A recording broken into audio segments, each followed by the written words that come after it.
So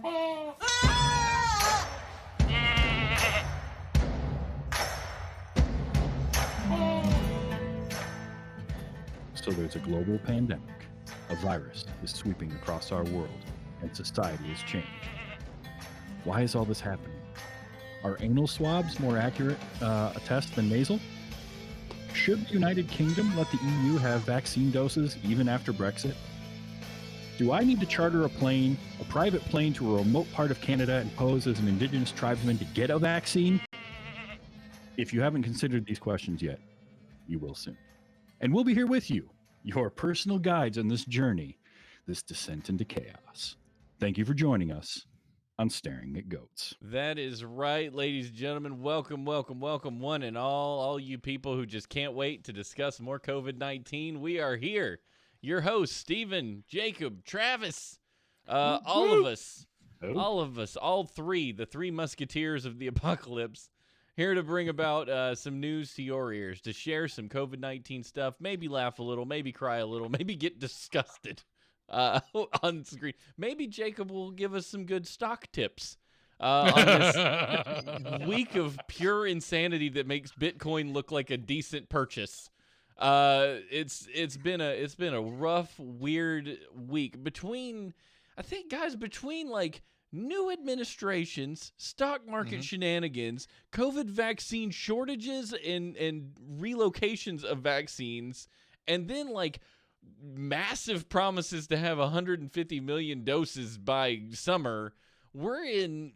It's crazy town. It seems like we're over-promising left and right. We're giving money away left and right. Not that I don't think people need it. Let me not get into that. I think people need money, but I'm like, the stock market bit is just all insane. Like, it's a wild world we're in. Well, I mean, 150 million vaccines isn't really that far-fetched. I mean, we're vaccinating about, what, 1 million people a week, roughly? Is that where we're at? I think we were at 1 million. He wants 1 million people, 1 million a day. No. I think it was 1 million a day. I'm sorry, because it was 900 and some thousand whenever the Trump administration had it. Because I think it was like 919 or 920, and he wanted to bump it up to a little over 1 million. Yeah. Which 150 days from now, that's you're talking about midsummer, right? So yeah. I don't think that's too far fetched, just based on the progress that we had made under the last administration. We weren't that far off 1 million a day. No, you're right. And in what I read today, there's a 3-day. They're trying to retain a 3-day rotation. So like you get it, you got 3 days left of stock, and then you're just rotating out of that stock as you go, which I think is a good move, because if you end up with a day-long line is down, no vaccines getting made, you need to have that cushion in place. Right. So I mean, that's good. And yeah, we were already headed that direction. So we'll see what happens. But it seems like actually getting those into people's arms is the bigger task than actually producing them.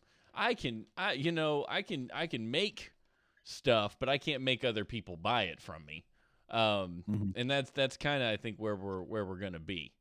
Is my dad's theory that people won't take it who have perfect reasons to be in line to get it, and then because they won't take it, we're still holding out for them, and then other people can't get it, those kinds of things. But yet I still remain hopeful. Man, we dove into that real quick. I didn't mean to do that. We kind of did.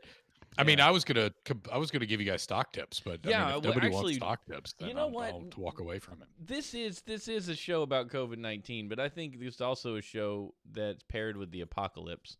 And Jacob, what on earth did you do? What did you do? I got pissed off this morning. I decided I'm on the wrong side of the bed. I shouldn't be on this side of the bed. I'm going to flip the stock market switch. I'm done with you people. And I did it. You did it. You did. Sorry, guys. By the way, everybody needs to go into chat or go into Discord and give Oddly some rep, because that was just an absolute perfect drawing. And I may have some other drawings in my back pocket waiting in the wigs. We've had this in the works for weeks. Oh, nice. weeks, and I was just waiting for the day that the stock market took an absolute shit to drop that picture.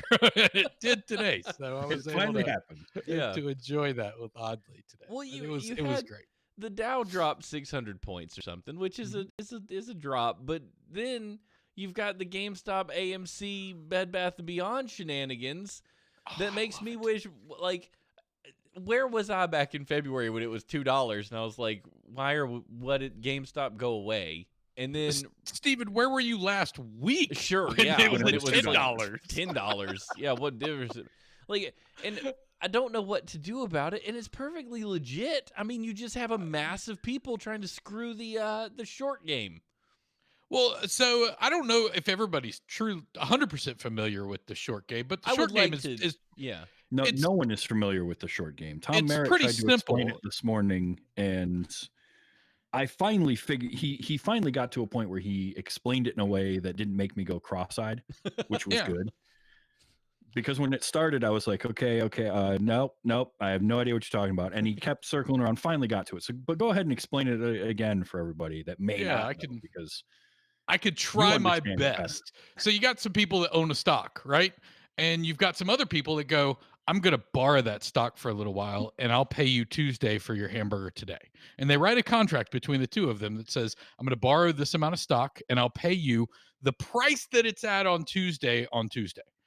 And so for the next however many days that is, then I get to borrow that stock and do whatever I want to with it. Well, then they go and sell it. And the idea here is that they'll sell your 10 shares for $10 a piece for a GameStop, and they'll get $100, and they'll be like, "Oh, I made $100." And what they're banking on is that GameStop will actually go down because right now, I mean, let's face it, GameStop is a pretty shit company, and they probably have prospects that look like shit. So they're going, okay, GameStop's probably going to go down. So on Tuesday, when I owe the guy who actually owns that owned them, whenever I owe him, the GameStop stock is at $5. So all I owe him is $50 for the stock.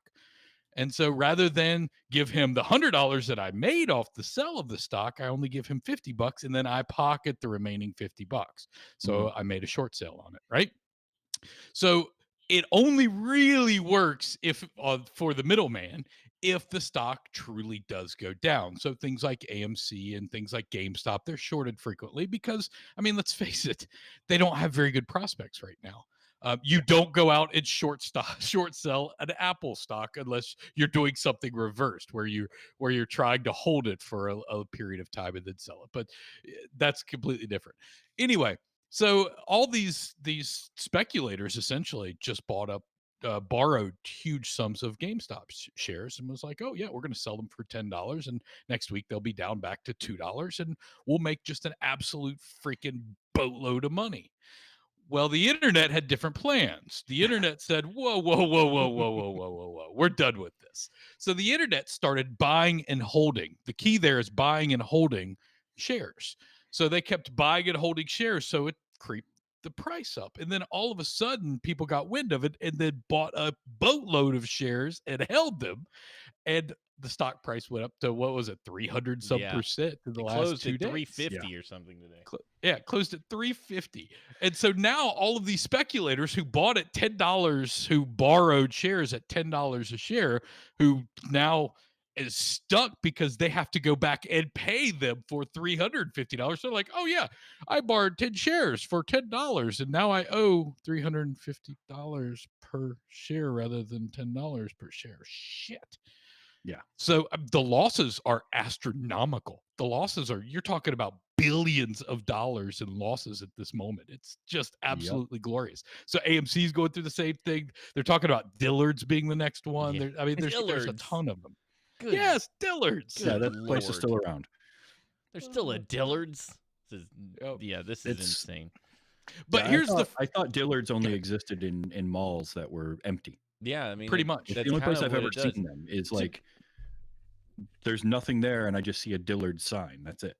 To be fair, Dillard's does have one of the best men's sections of any department store. Any just department store Macy's I've been in. Okay, so Macy's has the best of everything department store. But Dillard's, if you don't have a Macy's because you live in up the butt nowhere, Dillard's probably is there, and Dillard's has the best men's section. Not that I shop at malls ever anymore. Basically, just wander in Old Navy, grab some plaid shirts, and go home. Let me see. This shirt, I like it. It has 7 colors. I'll buy all 7 of those colors. Thank you. And I'll go home, and it's the same shirt in 7 colors. Yeah. It works. It's a look. Yeah. See, Mitch asked about part. I'm sorry. Mitch was asking about, does the GameStop fiasco run afoul of market manipulation laws? Where the regulators at? It does not. And the reason why is because we're talking about just citizens running up the shares, buying and holding. This is not necessarily an SEC violation. It's not a company. If you want to know what I think runs afoul, it's actually the speculators who are short selling these stocks. I mean, that's the true problem. And of course, the short sellers are like, oh, these assholes, it's all speculation. And I'm like, that's exactly what you're doing, you asshole. So stop it. So they're all pissed off with the internet because the internet one up them, and they're like, oh, this isn't a true valuation of the company. And I mean, let's argue that Apple's not at a true valuation at this moment. And there's a lot of companies out there that probably aren't at their true valuation based on true economic principles. They're probably overinflated or underinflated. Well, and it also really puts into perspective that the stock market is not indicative of what the economy is doing. Yeah. Cue Audie's picture of Molly Wood and that crew. I can't remember who else is in that picture yelling, the stock market is not the barometer for society. Yeah. Or whatever. Yeah. And you're right. I mentioned that this morning with some guys. I'm like, it's not a good indicator of full economic health. Well, and the Republicans are going to say, oh, see what happens whenever a Democratic administration comes in, stock market starts to tank. And I mean, let's face it, Main Street is not doing well. It hasn't been doing well. This year it sucked for Main Street. Yes, Wall Street made a shit ton of money, and the billionaires became more billionaires, and they made a whole lot more money. But if you look at you and I and the rest of the folks down here on Main Street, we're still in the same boat. We're scraping by. And if you think that the economy is good, I challenge you to reevaluate, because I'm not sure that I necessarily have that same opinion. It wasn't good. It's not good. It's not getting better. People are still out of work. And you can blame whoever you want for it. It had its fair share of up and downs in a Republican administration as well. It's fun. It's fun to watch the blame game get thrown around like crazy, depending on who's in the White House. It's like, this person's in there and it's down. That's what happens. And then it goes up and everyone's real quiet on the other side. They're like, don't say anything. And this goes for both sides of the debate. It's that's a nonpartisan. If it's going up, don't give them credit. If it's going down, eat them alive. That's the ticket. And if that's the message that I portrayed, that's not what I believe. No, that's not what. I don't think that either administration. I don't think it's a fault or a characteristic of either administration. I just think that that's the barometer right now that we put on administrations, and it shouldn't be. Yeah. I think I think you're right. I think we've learned there's more important things than just whether the stock is going up and to the right. But not to get into that, let's drag this thing back out of this deep dark hole and into a different deep dark hole. Just the dying corpse of this show. We're gonna pull it out. We're gonna drag it across the ground, and we're gonna chuck it into this other place. But you brought up GameStop. I did. Well, it's because the world is upside down, and it felt like something that was tangentially related. And last thing I'll say about GameStop is just funny, because this is all happening, and literally we had 2 in my town, and one just closed. I don't want to go further into it, but I will say this. They shouldn't have opened GameStops like Starbucks's and put them on every street corner and in a mall and on a strip mall. And it's like, no one wants the GameStop next to Walmart when they both have the same games. That's a bad strategy. Like, I'm going to go in Walmart, I'm going to buy my chicken tenders, and then I'm going to go buy my game, I'm going to go home. I'm not going to go buy chicken tenders, walk down the street in the strip mall to get the game at GameStop, and then go home. That's stupid. That's a lot of steps. I don't need to do that. I'm a gamer. I just want to go home and sit on the couch. But anyway, so COVID. And your new PlayStation 5 playing your Miles Morales. Playing the only game that's out for it right now, Miles Morales. The only game I care about that's out right now. A giant box I don't really do anything with because I beat Miles Morales. But moving right along, there's a light at the end of the tunnel, you guys. As far as my round table, my in-laws got vaccinated this last week on Monday. And conversations have begun about when and how to meet people that we were unable to meet because vaccines weren't in place. People weren't around. There was more nervous conditions about, well, can we have those people here? We don't know what they're doing. And I think that's a good thing. I mean, my mom's been vaccinated. My dad's on the hunt. My dad's sweet talking his pharmacist to try and see if he can jump in there. I love Tim. Tim, you are the best, sir. I hope you're listening to this because if you are the best, sir. Sweet talk that lady all you can. He's got that charisma. Look, he's a smoker and they know how to talk to people because they wander around into smoking sections and just strike up conversation. We're at Universal Studios. Quick aside. And we lose him for like 10 minutes, just standing around waiting for something. And he comes back and he's like, I went over behind that gate over there and I was talking to a bunch of the crew members and they were telling me all kinds of stuff about this park and where to go and when. And I'm like, what? How would you? It says employees only. He had just wandered back there to smoke and just started talking to people. Like, this is why you get where you are. Is this here the smoking section? No, this is the employees only section. Well, do you mind if I stay here and smoke? I mean, he's just standing there chatting them up about how many people were in the park and when to come back and all this stuff. Just smart. That tracks. It's just how it rolls. But anyway, they're getting there. We're looking at like when visits can happen, when people are getting vaccinated, and to me that was a good indicator that maybe the pandemic's not over. There's still going to be things we have to deal with. We're still should wear masks, those kinds of things. Social distancing is still a thing. But the removal of that weight of if I walk out my door, I need to fear for the lives of myself and everyone around me. I'm feeling like that's going to come to a close for our pod personally. Once we get the majority of the people we worry about vaccinated, feels like that's gonna help tamp down some of that intense repression we've been doing since March. And not to say you start acting nutty or anything, but like some of those little things you can be like, okay, well, I did go into the grocery store. I did have a mask on. It was social distance. That's still a vector that I need to let everybody know about, and still something you would let everybody know about. But at least there's coverage, and I think that feels good to me. Yeah, but that's all I have for my where I'm at right now. And I could probably bridge right from that because I actually have an appointment. Well, I had, an appointment next week for my vaccination. And I got a phone call and an email basically saying, sorry, but we're canceling your appointment for you.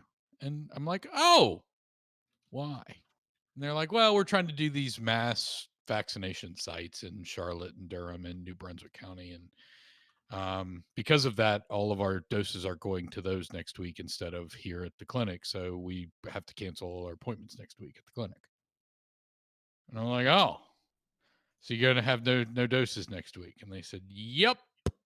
But so it raises a question, is that the right strategy? Because essentially what's happening in Charlotte's a mess right now. I mean, there's a ton of new cases. There's a lot of folks dying there. There's a lot of hospitalizations there. It's a mess.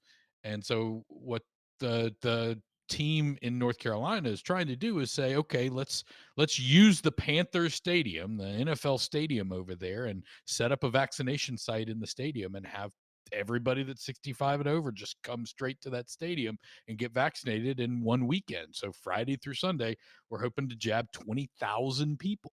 Let's do this thing. Let's rock and roll. But the problem with that is that to get 20,000 vaccines, they got to beg, borrow, and steal from all the other counties to try to make that happen. Well, I was a casualty of that. So I will not be getting my vaccine next week. And I said, okay, well, can I reschedule my appointment? They were like, you've got to do that on the internet. And of course, the internet is a first come, first serve. If you could find an appointment, good. If you can't, camp the site and keep hitting refresh until you can find one that pops open. So the next 2 days have been spent camping the site, and I still don't have a vaccine appointment.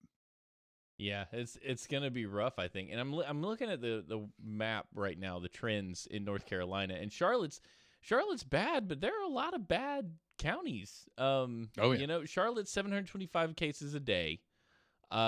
Wake County's 598 yeah. cases a day. They're I mean, we're not that far behind. Yeah, and they've got one here in, well, not in Wake County, but in Durham County. I think there's one Yeah. in Durham this weekend, and I think the other one's out in New Bern, if I'm not wrong. But there are three, and they're hoping to stick a whole bunch of people. But I mean, look, they're trying to get it out there to the right people, and I know that last week we talked about, well, what should we be doing? Should we be trying to get the 65 and 75-year-old crowd out of the way, or should we be doing this kind of in a bulk fashion, or should we be doing this through the health department or through the universities, or how should we be doing this? And I think they're trying to mix it up and just try any way possible to get as many people cleared out of the queue as they can right now. Yeah. So, Yeah. Do you think that the population that they're after with these jab your arm fests is the right population? It's still for older generations, right? People that's 65 and older. So like I get that they're doing this, but what about the 65 and olders that can't get to a stadium and get stuck? Like how is it an appropriate strategy, or would it be better to, if you're going to do a big vaccine push like that, to open it up a little wider?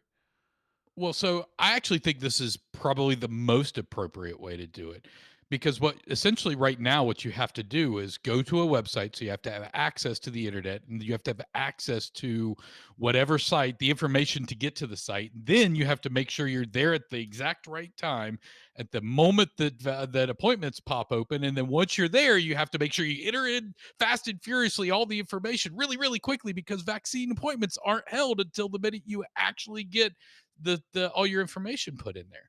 And so there's a whole lot of things that have to line up, and I'm not sure that a 70-year-old person would necessarily be technologically savvy enough to be able to make sure all of those things are met, right?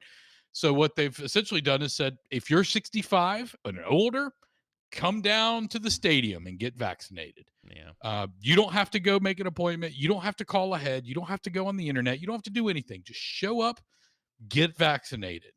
And I feel like that's trying to remove as many barriers as humanly possible. Now, I think the question you're asking is, okay, there might be another barrier, which is being able to drive and make it out there. How do we remove that barrier? And that's a more tricky barrier, right? Yeah. Yeah, I mean, it's short of sending nurses to these elderly people's homes, and we act like 65 is elderly. 65 is not exactly elderly in this day, and people are younger at 65 than they've probably ever been. But once you once you hit 65, I once heard it said that life is like a roll of toilet paper. The closer you get to the end, the faster it goes. That's kind of how it is. Once you hit 65, you get closer to 70. You hit 70, and then it's just all downhill from there. You realize in 5 years you're real old, where you weren't 5 years ago, and then all of a sudden, boom, I'm an old person. I'm not looking forward to that. No, neither am I. I'm already halfway there, and it's bad. Let's just drive off the cliff like Thelma and Louise. Dwayne, I got a rocking chair over there with your name on it. I'm not going to miss that opportunity right there. Forget that. I'll get old enough to sip. I get old enough to sip. No one looks forward to right, because the other side of it is you're Betty White, and you just her life sucks like too. A fine wine. She's old. She has joint pain. Old. Yeah. She's worse off than she looks too. Old people are just old, and it sucks. Even the ones that can smile on camera. Being old is butts. Just is. That's true. Says the crotchety old 35-year-old with an old soul. I mean, you're like a 70-year-old soul, though, Steven. I know. Come on. Yeah, you're not wrong. I am an old, crusty man at a very young age. Yeah. But Jacob, is that what you got? That it? That's all I got. Travis, how you doing? Still here. It's been a week. Not really good or bad, just sort of here. They are opening restaurants in Michigan again starting February 1st for indoor dining at 25% capacity, and they have to close by 10 p.m. So nobody's happy. But that's something. The only other major thing that's happened in the last week is one of our county commissioners deciding to brandish a gun during a commission meeting, because that seemed like a good idea at the time.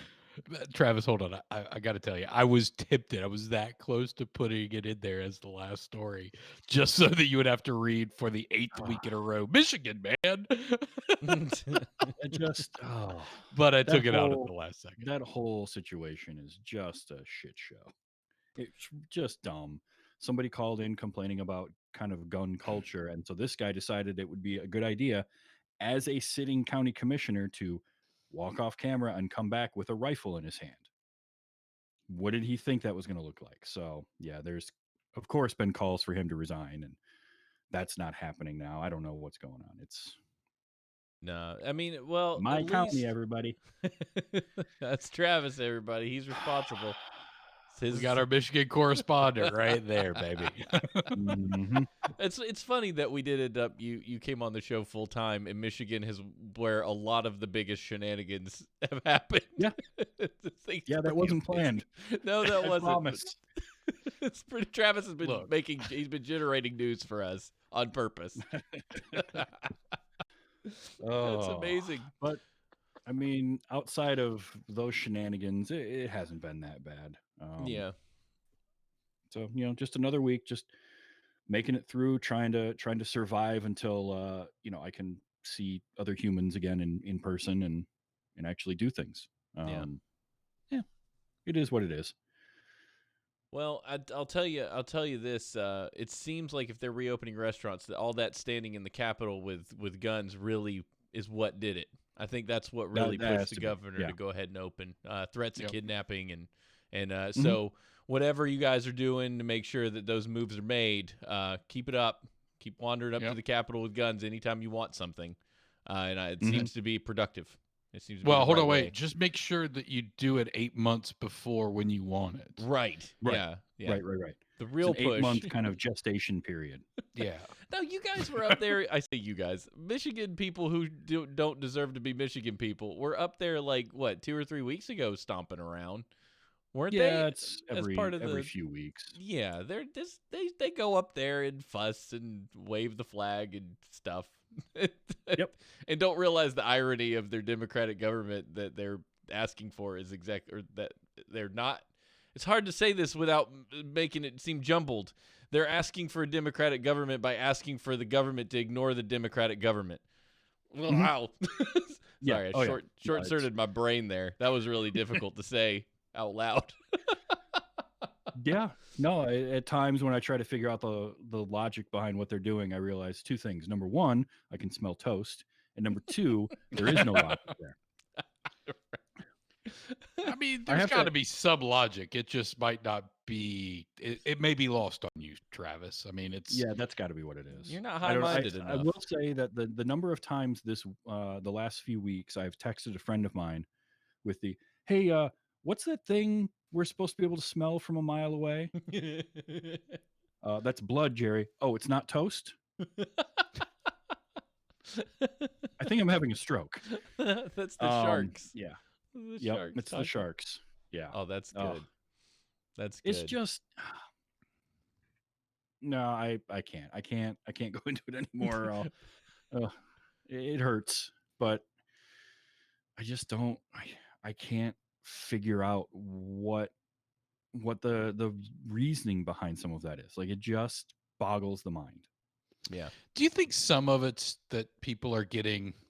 I'm not going to say stir crazy, but when you're trapped in an environment and the only people that you talk to are the people in your immediate circle, not even in your extended circle, but your immediate circle. And so if you're inundated with the same kind of conversations day in, day out, with the same kind of thinking, with the same kind of perspectives day in, day out, you start changing your perspective in a way that you might not have foreseen. And do you think some of this is just a product of the lack of being able to see people and interact? I think that a lot of this is a product not of the lack of being able to see people and interact, but consciously creating situations where you only see the people that you want to. because this isn't new. It's just been building and building and building for the last 10 years because so many people create these echo chambers and insulate themselves and get the like-minded stuff. And then that's all they hear. They know, and they refuse to hear a different side to any argument. Yeah. And I see that on both sides of the political Sure. spectrum. I was not saying it's a left or right thing. No, I know, but I want to make that point known that I don't think it's a right wing thing at all. I had to finally just do a wall of text on a Facebook post. I went to Little Steven on Facebook, and somebody that I know had posted something. I won't say who it was, but it was about I had been up for too long, and it was about 1:00 in the morning, and it just flipped something in my brain, and then I started typing, and next thing I knew, I had several paragraphs, and I hit send and went to bed. Oh no, that's how you do it. Roll the grenade in there. Yep, I rolled the grenade in and walked away because I couldn't take it anymore. It was just too much of the same crap over and over, and I'm like, look, this isn't productive. It's not helpful, and it needs to stop. And I'm not going to be part of it anymore. And I'm going to let you know that's how I feel. And I'm waiting for the fallout of that still. If it really hits home, they won't respond. They'll just ignore you. And when you touch the actual nerve, and they're like, I have no real rebuttal other than, well, that's not what I think, and then they move on. And you could get that. I will say I have a small number of people I've run across on Facebook that don't agree with me on a lot of issues. Like we clearly have differences. They're clearly very, very much right side of the aisle. I'm very much little left to center. And there's like, it's refreshing when you see that and you hear they're like, yeah, everything is going on is nuts. It kind of reaffirms that like that not everyone on either side is crazy. There are people that have been there their whole life on one side of the argument, but are still like, yeah, I'm gonna go back this way. I'm not gonna dance over here. I'm gonna come out and be like, yeah, y'all, this is wrong, and then hit enter, and then you're like, oh, that guy, he gets it. The other one that I say either to myself or out loud way more often than I ever thought I would is a person is smart. People are dumb, panicky animals, and you know it. Yep. That's a good point. That is absolutely true. Echo chambers are dangerous. We've become a tribal society but the tribes talk to each other a lot. Which used to, you could be off in your tribe and you'd like agreed to have a war, and then you would have one. We're just like in a constant state of war in our tribe all the time because of Twitter and social media and media coverage. Yeah. Ashley actually brought up a really good. Ashley and I talk about this quite frequently, but she brought up a point, which was COVID really exaggerated some of the problems because we were already headed down some of these paths. But COVID, I think, accelerated and exaggerated the problems. And, this kind of situation, this kind of pandemic feeds into this kind of 24-hour news cycle. And it causes almost paralysis within the population because you're just waiting for the next piece of news in this just constantly devolving news cycle. And Ashley was just like, look, I think it's been there for a long time. We just haven't necessarily recognized it. The pandemic has really kind of highlighted some of the major issues we have with our population. And she went on to make quite a few other really salient points. But that was one that really strikes in with respect to this conversation. She's full of good points, that Ashley. She should do a podcast. She should. Yeah. Oh, no, maybe Thursday nights, 8:30 p.m. Tune in. H&H. Live. TwoDorks.tv. Yeah. Let's do the isolation report. Twitch TV.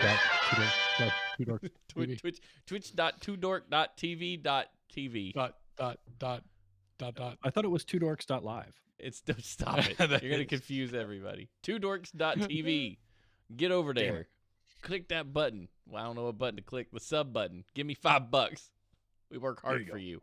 Hey, man. Merck. Y'all remember Merck? They were a drug company. They are a drug company.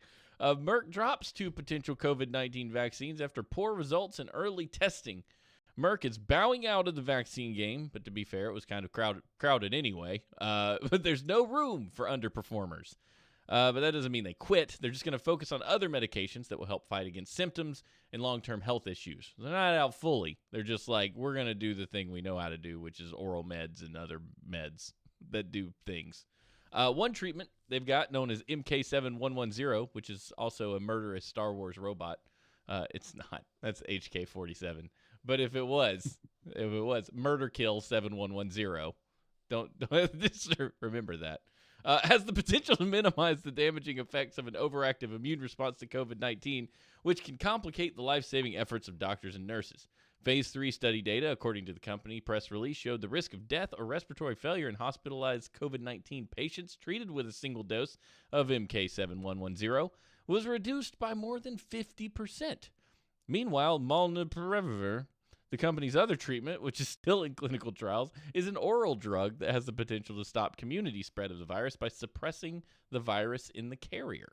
Both of these pretty good deals. One protecting other people. The other one, if you get in the hospital, you take your, a 50% chance you don't make it anyway, to a 25% chance that you don't make it. Mm-hmm. If you really kind of throw it together like that. I don't know if that data holds. That was months ago when we had that figure.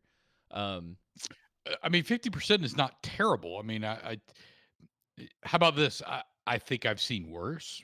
Sure. And I mean, I've seen worse in the flu vaccine, right? So yeah, it's what I was expecting all of these to be at. I was expecting all of these in the first pass to be at 50, 60%. I was not expecting anything at the 90s and 95%. But, that's good. That's the reason why you actually do the studies. Yeah. Well, it's to prove you're right or wrong. Yeah, It's a good move, and I mean, honestly, having any more medications on the market that can help keep people alive, keep the symptoms down, keep the spread, that molnupiravir that they're working on, that disease, that medicine right there, if it helps suppress community spread, that can make a huge difference for people that either don't get vaccinated or get it regardless. Get COVID early before they get a chance to get vaccinated. I don't know when it's going to hit.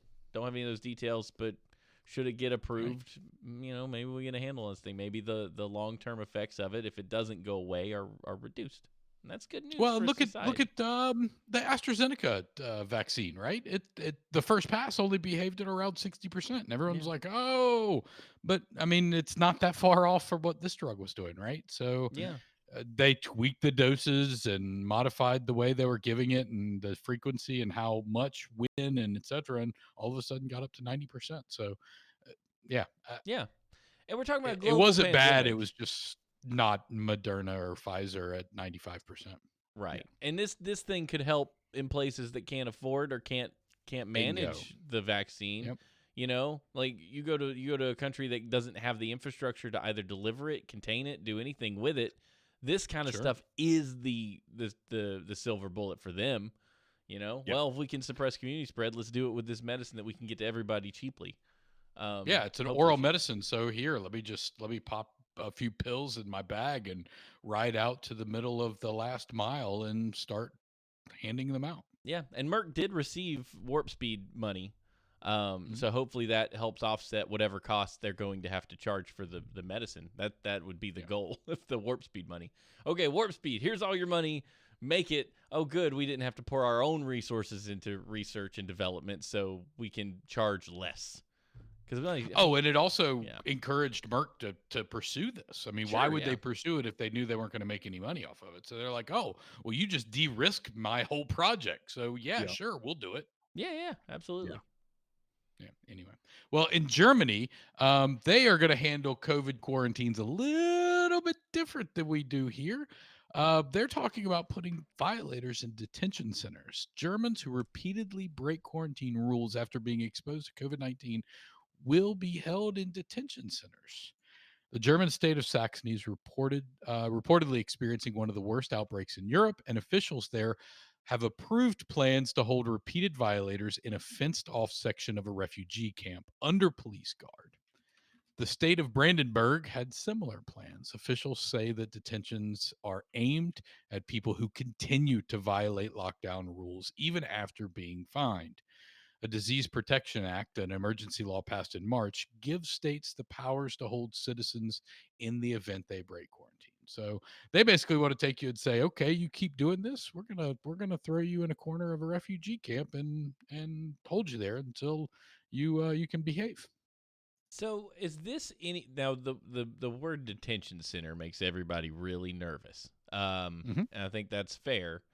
But is it really any different than what they did to that Georgia college student in the Cayman Islands? I think it was the Cayman Islands. I don't remember where it was, but the islands where she broke out and they put her in prison for 3 months. Is this? I mean, obviously, it's kind of a prison. You're in cage under police guard. That's prison. We can call it whatever we want: detention center, juvenile center, whatever. You're held against your will for a certain amount of time for breaking the rules. This doesn't seem that different to me. No, other than it's just not in the actual jail system. Okay, so yeah, you're being held or detained rather, which has been a sketchy word in America since for a while. It's like 2004 or 2005. Well, to be fair, it's been a sketchy word in Germany too. That's also true. I guess you could go detainment could even be 1940s internment camp type stuff. So yeah, detainment in general seems like a bad word. We should change that. And I mean, in Germany, it's probably called Schlaffukenstein, which is, they could call it that. We'd be like, what is that? That sounds great. Lock people up. So I think it's important here to realize that we're talking about repeat offenders even after the point of being fined. I know that in Ireland right now, I read a news article this week about how they're pretty serious about the fines that they throw on people. If you're outside of your 5 kilometer radius and you're caught outside of your 5 kilometer radius and you're going out for a hamburger, they're going to fine the shit out of you. And I think this is beyond that. This goes, okay, you've been warned. You've been fined. You've been asked not to do this. There's nothing else that we could do as a society to get you to understand that we're in the middle of a global pandemic. So what we're going to do is just make sure that you stay quarantined by locking you away for 2 weeks. And that way you can't go get a hamburger 80 kilometers away. You've got to stay within your 5 kilometer radius. We'll make sure of that. It's like reining in children. I don't know if it's like what? Reining in children is the same thing. I can't get you to do what I've asked you to do. So I'm going to have to step up the level of punishment or change some things around here to help encourage you to do what I've asked you to do. It's no different. You're dealing with adults who should know better. I mean, I don't know if it's right or wrong. I know it would never fly here in the United States, but at the same time, I'm not. Hey, look, if that's what that community says they want to do, then far be it from me to tell them that they're wrong. Yeah. Yeah. No, that's true. Speaking of wrong, rich couple is accused of taking vaccine doses from Indigenous elders. This one, all right. Unwilling to wait patiently for their own COVID-19 vaccines, an affluent couple from Vancouver devised an alternative to prioritize their own health at the expense of others. According to Canadian authorities, casino executive Rodney Baker, 55, and actress Katerina Baker, 32, chartered a private plane to a remote community in Canada where they misrepresented themselves to get vaccine doses intended for Indigenous elders. Those buttholes. On January 19th, the Bakers departed Vancouver and flew to Whitehorse, the capital of the Yukon, where they promised to complete a mandatory 14-day self-isolation period. They did not. Just 2 days later, they took a private plane to Beaver Creek, a community of 100 people, most of whom are members of the White River First Nation. The same day the Bakers landed in Beaver Creek, they headed to a mobile vaccination clinic where they misrepresented themselves as new hires at a local motel and received their first doses of the Moderna vaccine. At this point, their plan was going swimmingly, but then they asked for a ride to the airport. People were like, well, why would you be going to the airport? Stryker said. Clinic workers were getting suspicious and made calls to law enforcement in the motel where the Bakers claimed to work. Meanwhile, in Whitehorse, authorities discovered that the spouses were not at the location where they were supposed to be quarantining. Law enforcement was able to catch them before they made it back to Vancouver. This is what we said would happen, right? Yeah, we did. Oh, yeah. We called it. We were the only ones, of course, because we're the number one resource for COVID news and theory. But yeah, we called it. This is not surprising to me. It's disgusting, but not surprising. Well, it's not only disgusting, but it's really poorly done too. Like, if you're gonna pull this type of a con, you better do it a hell of a lot better than these two jokers did. Like, that's just weak sauce. In my mind, I feel like you would have a better opportunity by being just walking into not even a remote clinic, but walking into a clinic maybe 15 or 20 miles outside of the city that might be a little more rural, and faking you're a healthcare worker and just saying, "Hey, look, man, I see patients all day, every day. I'm a healthcare worker. Shoot me up." Yeah. And they probably could be like, "All right, you're wearing a white lab coat. I buy it." And for $15 for a lab coat, they probably could have gotten it 15 miles away. Instead, they pull this ridiculously crazy change planes, stay in hotels in the middle of Beaver City. And I mean, it feels like an elaborate plan to all end up being caught because they said, "Can I get a ride to the airport?" Yeah. Like they would have had better luck just driving 10 minutes out. I mean, if they were going to get caught anyway, that probably would have been a little bit easier of a ruse to pull off. Oh, for sure. Well, what it sounds like is they had no idea, that it's a 2-stage vaccine, probably. Yeah. They just didn't pay enough attention to that. They figured one poke and they're done. So they didn't think that part through. They went way too elaborate on it, and then they couldn't keep when you're going to pull something like this off, you got to tell the story right. Yeah. They didn't tell the story right.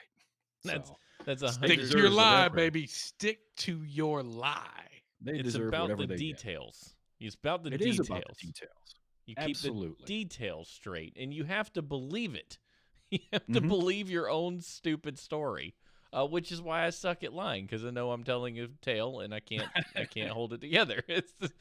No, I didn't really do that. You're right, Steven. You need to go back and watch Reservoir Dogs, and you will learn the art of lying by watching that movie. It's been a long time since I can give you at least half a dozen good films to learn how to run a good confidence scam. Okay. Right away. I mean, you got your Reservoir Dogs, you got your Basic with John Travolta is another good one. Confidence, even Oceans, the Oceans films. Gosh, Oceans movies are great. Yeah. Oh, yeah. I could not do that. I was listening to Sacha Baron Cohen today talking about situations he's got into undercover that he talked his way through, that off the cuff, that I would have melted. He talks his way through those off the cuff in character. Yes. That's the crazy part of it. He is Borat while he's explaining this to somebody and getting himself out of it. That's the thing that blows my mind. He's very nice. He's superhuman. He told a story where he was playing Bruno, and they were at some modeling club, and he lost his production crew, and security was after him because they knew he was causing shenanigans somewhere. Ended up backstage, and talked his way into becoming a model walking down the runway, and he wasn't even supposed to be there. And then his crew had been shooting the show because they didn't know where he was. They didn't know if he was safe. They didn't know if he was caught. They didn't know anything. So let's just get B-roll. And he comes walking out onto the runway. And I'm like, that's insanity. That's improv beat at a level that I don't think most people would be capable of. Even the best could handle that. But, man, it's wild. So, yeah, if you're going to run a con, good point. Get better at it. If you want to get your anus swabbed, show up in China. Wait, what did he just say? Did he just say anus swabs? What? Anal swabs for Beijing residents are more accurate, says a Chinese expert. You know what I like less than having a Q-tip jammed into the back of my head? A Q-tip being jammed into my butthole. I believe it. That sounds like a worse option. More than 1 million Beijing residents undergoing coronavirus testing amid a fresh outbreak have been administered anal swabs, which are considered more accurate and raise the chances of detecting COVID-19. Anal swabs have been in use since last year, including in the major port city of Shanghai, but the method is so far reserved for individuals in potential COVID-19 hotspots, according to the infectious disease expert quoted by China's state broadcaster CCTV. In some asymptomatic cases or in individuals with mild symptoms, they tend to recover from the illness very quickly. It's possible that there will be no trace of the virus in their throat after 3 to 5 days. What we found is that in some infected patients, the coronavirus survives for a longer period of time in their digestive tract or excrement than in their respiratory tract. Something we discovered at college campuses was testing the poop that came out of the college students and seeing if there was a COVID outbreak due to that. If we remember that from a long time ago. Thank you, University of Arizona, right? Yeah. According to, that's right. I think that was out there. According to guidelines published by China's National Health Commission, anal swabs are to be inserted 3 to 5 centimeters inside the rectum. The swab is to be rotated and removed before being securely placed inside a sample container. That's 1.2 to 2 inches up your bum, you guys. Yeah, no. Deep. And Audie brings up the one question that I have, which is there a robot doing this? Oh! They just have to reprogram the one bot to just, aim at a different hole and go less deep. He's not aiming for a face hole anymore. He's aiming for the brown eye. Yeah. What is Tater Tot doing awake? He's supposed to be asleep. Go to bed, you nutball. Yep. That's a good time to spend. Go to sleep. He steadfastly refuses. They do that. They'll be like they fake you out. They fake. Other parents know this. They're like, hey, yeah, I'll go to sleep. Cool. 2 weeks going to sleep, and you're like, oh man, life is good. And then one day, shapoosh, they're like, never going to sleep again. Screw you guys. I'm up now. He's starting a leap right now, so yeah, that'll do it. He wants to talk. I want to go through. He knows. I want to go through a leap where I just get smarter because it's the natural thing. Like, why can't I do that? Am I too old for that? Shine. You see your Uncle Shine. Look at you. You see him. Audio listeners, you're missing it. That kid, he's a plague baby. Not really. He came along at the start of the plague. He didn't get conceived at the start of the plague. Is that No? That's what defines plague baby, right? Yes, he was not conceived because of the pandemic. He was born and caused the pandemic. Ah, that's it. That's right. That's right. He's the harbinger. Brought in the he's the harbinger of pandemics. That's good. That's good. Oh, Tater Tot just started crying because we closed the door, and now he's upset because he wanted to be with Daddy. Of course he did. You're the man now. You the man now, dog. I go through that with Sam, and he's 5. He'll be like, Mom, and then like for 2 weeks he'll be like, I'm gonna go hang out with Daddy. I'm gonna have boys time. Boys time. Yeah, he just talked endlessly about you. I'm gonna go over to Jacob's and have boys time. We'll play SpongeBob stuff. I'm like, I don't even know if Jacob want no SpongeBob, but okay.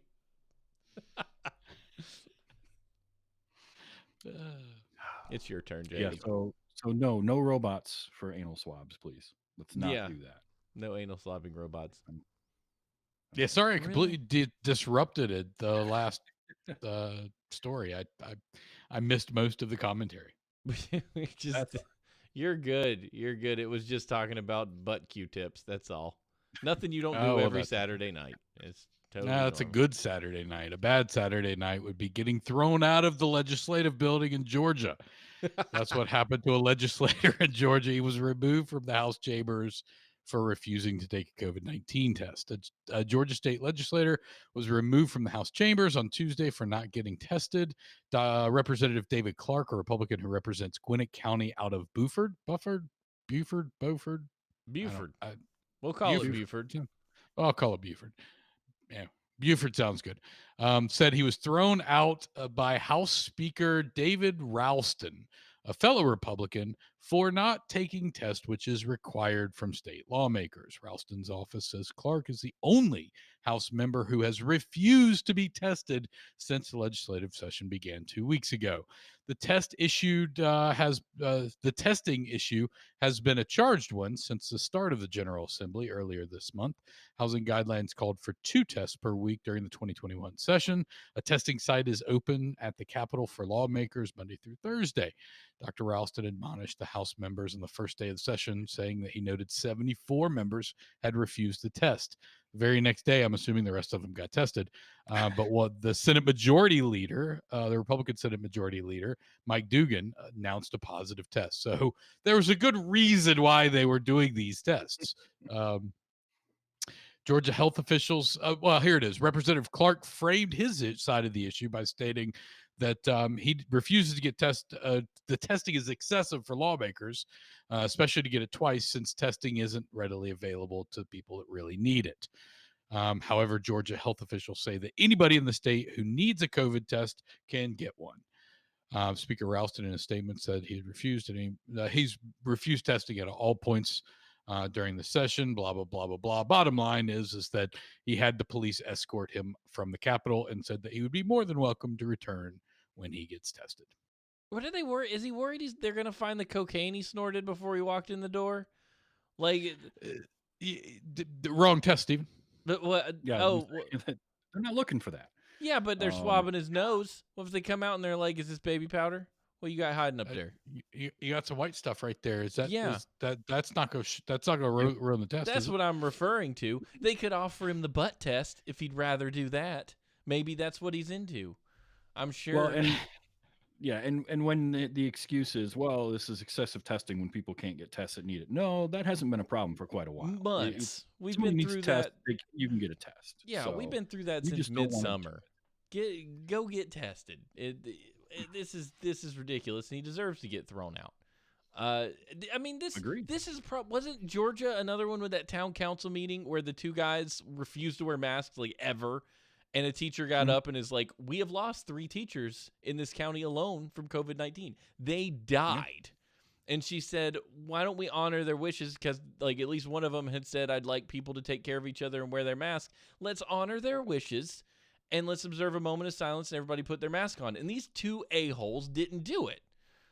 Even through that, and it's like, if you cannot, don't talk to me about the sanctity of human life, you bunch of buttholes. If you can't put on a mask to protect your friends, like you lose all credibility in that argument, and I don't want to talk to you anymore. And I hope you get butt warts.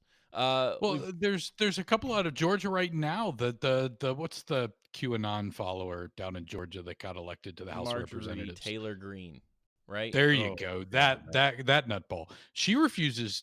Or at least I know she had refused to wear a mask, even during administration. I think she wears them when she's on camera. But I know that she was one of the group of people that was like, hell no, I ain't wearing no mask. So yeah, I don't know. There's Georgia and Michigan are kind of neck and neck on their the craziness scale. Yeah, we're fighting this out, and I don't get it. Like, how did we both leapfrog Florida? Is what I want to know.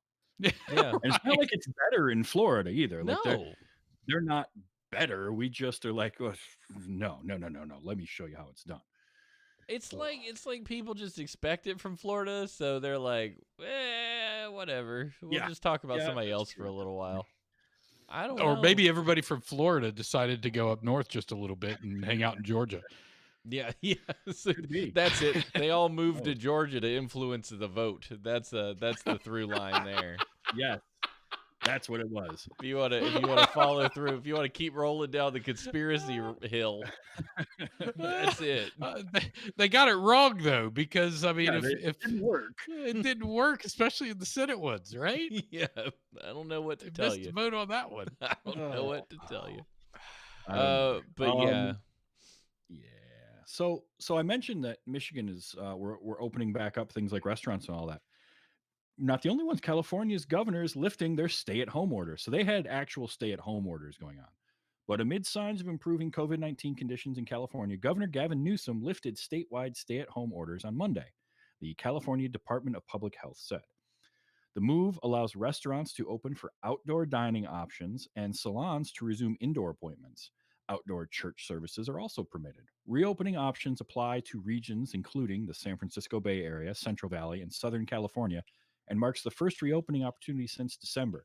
So they've had stay at home. It's actually been more strict there than it was in Michigan, and they're finally lifting that. The state will now revert to a county tier system, which eases lockdowns depending on the case rates and gives local officials the option to set their own restrictions, reports KCRA. Californians heard the urgent message to stay home as much as possible and accepted that challenge to slow the surge and save lives. Tomas Aragon, CDPH director, and that is hard to say, CDPH.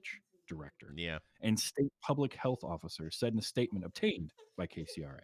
Together, we changed our activities, knowing our short-term sacrifices would lead to longer-term gains. COVID-19 is still here and still deadly, so our work is not over, but it's important to recognize that our collective actions saved lives and we are turning a critical corner. Although state mandates surrounding business operations are relaxing, county officials could still impose stricter limits on business activity in a bid to further prevent COVID-19. Looking at the state data, good news is tempered with an unchanging scenarios. The number of patients requiring hospitalization and intensive care is slowly falling, which indicates fewer instances of severe COVID-19 cases. But simultaneously, the vast majority of California counties still have widespread COVID transmission. So it indicates that the pandemic is far from contained. That's the But thing. things are trending in the right direction for them. Sure, but they trend in the right direction because of the restrictions. They don't trend in the right direction because you lift them. They trend because you have them. Mm-hmm. Mm-hmm. So that's the thing that happened in North Carolina. Like, we're going to be data driven with our reopening. We're going to be data driven, and then all the data said don't do it, and they said, hey, we're opening.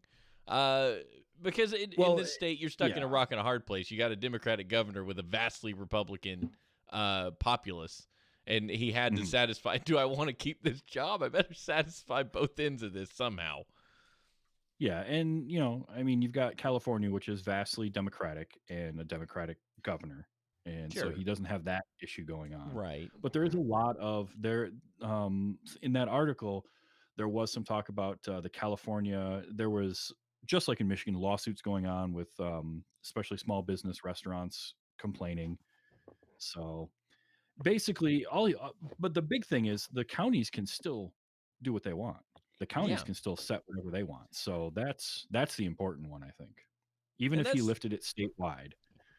And that's the right way to do it. I mean, in all honesty, like, sure, a governor can say my entire state is locked down. But if you look at the maps and you see county A, B, and C actually have 1 out of 100,000, 10 out of 100,000 that have it, and then you look at another county and they've got 500, you're like, oh, well, okay, maybe that county needs to stay locked down. But people move. It's real hard. I don't envy the people that have this job because it's really hard to decide based on data from a county to county when people work in one county and drive to another county. And like I lived in Wake County, but I worked in Durham County for a long time. I could be influencing either number, whichever way we go, and it's like that. So how do you do it? Do you neighboring counties and have some sort of weird cross section of data that you look at and try to maintain it that way? Yeah, it's hard. I mean, certain counties are going to have it easier than others. There's certain counties that aren't going to be as transient. Because I know, like, areas in Southeast Michigan, in Detroit area, you'd have counties where, I had friends that lived in one county, worked 2 counties over because that's where the job was. You had to drive there every day, and so yeah, I don't envy the people that have to do this, but it's nice to see the numbers trending in the right direction. I hope that continues in that direction and that this doesn't halt whatever progress they were making as people just decide, well, cool, everything's open again and go crazy. Yeah. I mean, Do you think that the governor caved? I'm sure there was quite a bit of pressure to get him to lift it statewide.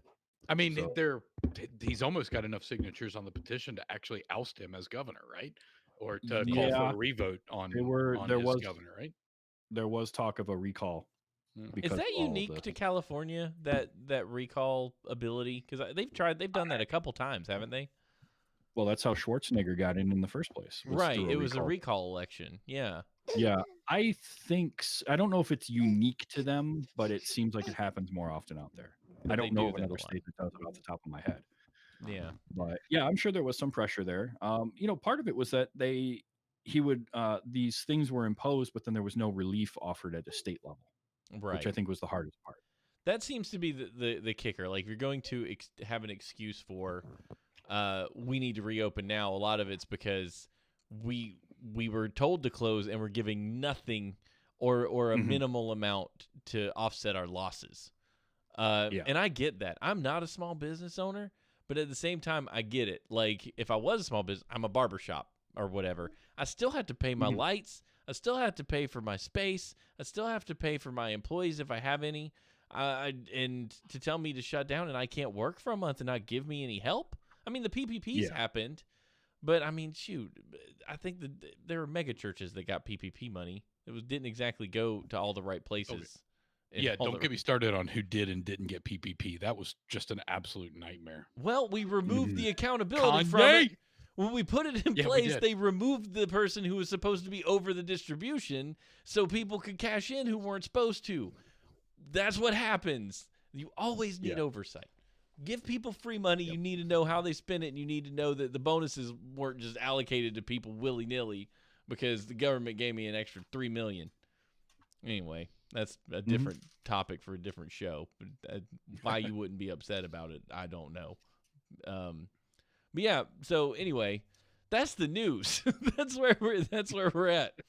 We ended on a high note.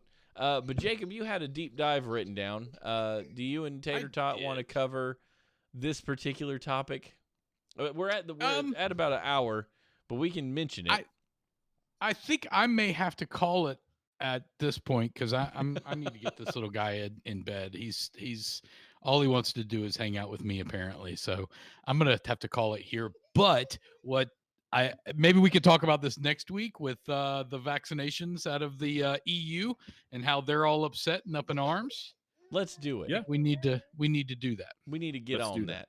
Well, we got no mail this week, ladies and gentlemen, but if you want to mail us, you can hit us up at staringatgoatspodcast@gmail.com to send us that mail. We'd love to read it on the show. Travis, what's our number? Our phone number is 231-486-5401. And you can call us. You can leave us a voicemail there. We don't have any voicemails this week, but, just like with the emails, we'd love to get them. So we could have voicemails, and that'd be awesome. Travis could play them. You could hear your voice on the show yelling about whatever.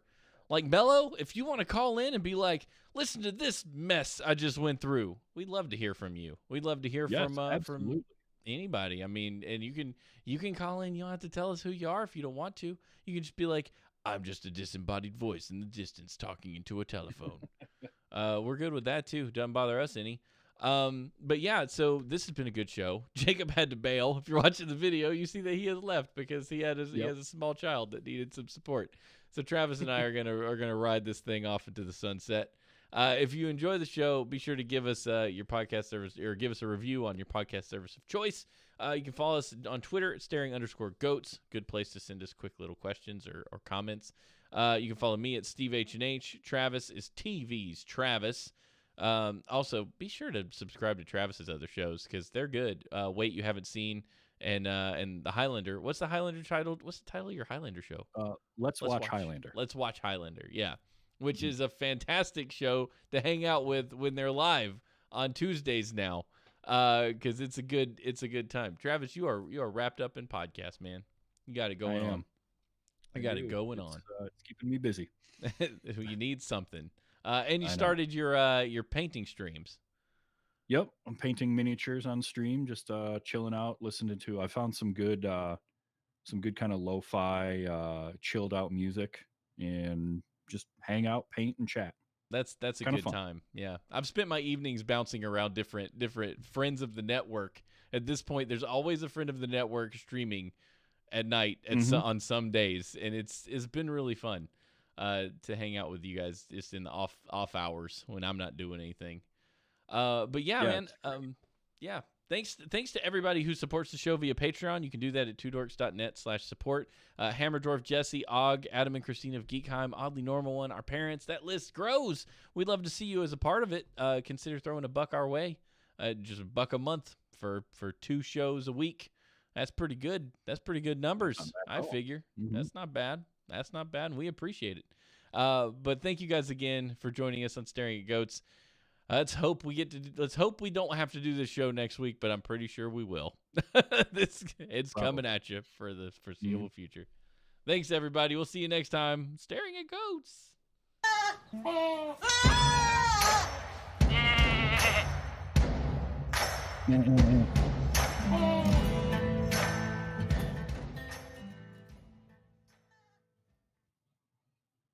It wouldn't be the end of a show without you and Jacob with the miscellaneous bass sounds.